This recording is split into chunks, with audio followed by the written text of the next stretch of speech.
আসসালামু আলাইকুম। এক আপু আমার এই চুলাটি দেখতে চাইছিলেন। আমার এই চুলাটি আমি গাজী ব্র্যান্ডের কিনেছিলাম গত ৩ বছর আগে। আজকে পর্যন্ত আমার এই চুলাটির কোনো প্রকার কোনো সমস্যা হয় নাই। আমি এই চুলাটাকে কিন্তু অনেক যত্ন করে রাখি, কারণ এই চুলাটা আমার অনেক শখের একটি চুলা। আমি ইতিপূর্বে আরও ৩টা চুলা ব্যবহার করেছি, বাট এই চুলাটা মানে ব্যবহার করে আমার কাছে খুবই ভালো লাগে, তাই আমি এটাকে যত্ন করে রাখি। আর এখন চুলাটা প্রথমে সকাল সকাল আমি ক্লিন করে নিলাম। যে কোনো শখের জিনিসই মানুষ কিন্তু অনেক যত্ন করে রাখে, হোক না সেটা চুলা বা অন্য কিছু। যার যার শখের জিনিসের মূল্য কিন্তু টাকা দিয়ে হয় না। আমার এই চুলাটা আমি ৭,০০০ টাকা দিয়ে কিনেছিলাম, আর আলহামদুলিল্লাহ এখনও পর্যন্ত খুব ভালো একটা সার্ভিস পাচ্ছি। সকালবেলায় বিছানাটা গোছানোর জন্য বিছানার ঝাড়ুটা খুঁজছিলাম, অনেক খোঁজাখুঁজির পরে ঝাড়ুটা পেলাম, আর আপনাদের সাথে শেয়ার করছি আমার ঝাড়ুটার কি করুণ দশা হয়েছে। আসলে ছোট ছোট বাচ্চা কাচ্চা যদি বাসায় থাকে তাহলে এরকম হওয়াটা এটা স্বাভাবিক। দেখে অনেক হাসি পাচ্ছিল। আর বাচ্চা কাচ্চা মানেই হলো হঠাৎ হঠাৎ অনেক মজার কোনো কিছু আপনাকে উপহার দেবে। আর এখন আমি ঘরের কাজটা করে এখন বাইরে গেলাম, গিয়ে দেখলাম যে এই ছোট ফলগুলো গাছের মধ্যে খুব সুন্দরভাবে পেকে আছে। আপনারা হয়তো অনেকেই এই ফলটাকে চিনেন, যারা যে নামে চিনেন অবশ্যই কমেন্টের মাধ্যমে জানাবেন।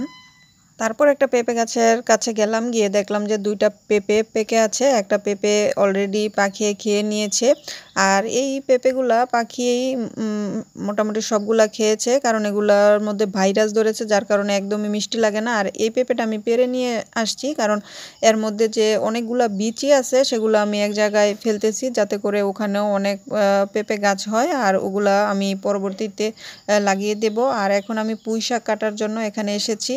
মূলত এখানে আমি কাজকর্ম করি না, এটা রাস্তার পাশের একটা জায়গা, সেজন্য যদি কোনো প্রয়োজন হয় তাহলে আসি আর এসেই চলে যাই। সেজন্য কিন্তু একদম অনেক ঘাসে জায়গাটা ভরে গেছে। পোশাকগুলো কাটা শেষ, এখন আমি বাড়িতে চলে যাচ্ছি।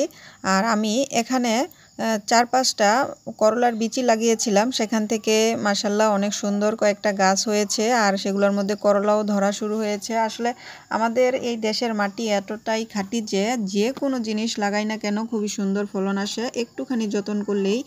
আর এগুলা বৃষ্টির পরে অনেক সুন্দর হয়েছে। বৃষ্টি হওয়ার আগে এগুলাতে বাড়ি থেকে পানি নিয়ে দিয়েছিলাম, বাট তেমন সুন্দর হয় নাই। বাট বৃষ্টি যখন হয়েছে গাছগুলা নিজের প্রাণ নিজে ফিরে পেয়েছে, এত সুন্দর হয়েছে, চোখ জুড়িয়ে যায় দেখলে। সবজিগুলো লাগানোর পরে আমার সময়টা কিন্তু এই সবজির সাথেই কাটে, অবসর সময়ে আমি এই সবজির সাথেই কাটাই। আপনারাও আপনাদের বাড়ির উঠানে বা ছাদের মধ্যে এরকম সবজি চাষ করতে পারেন।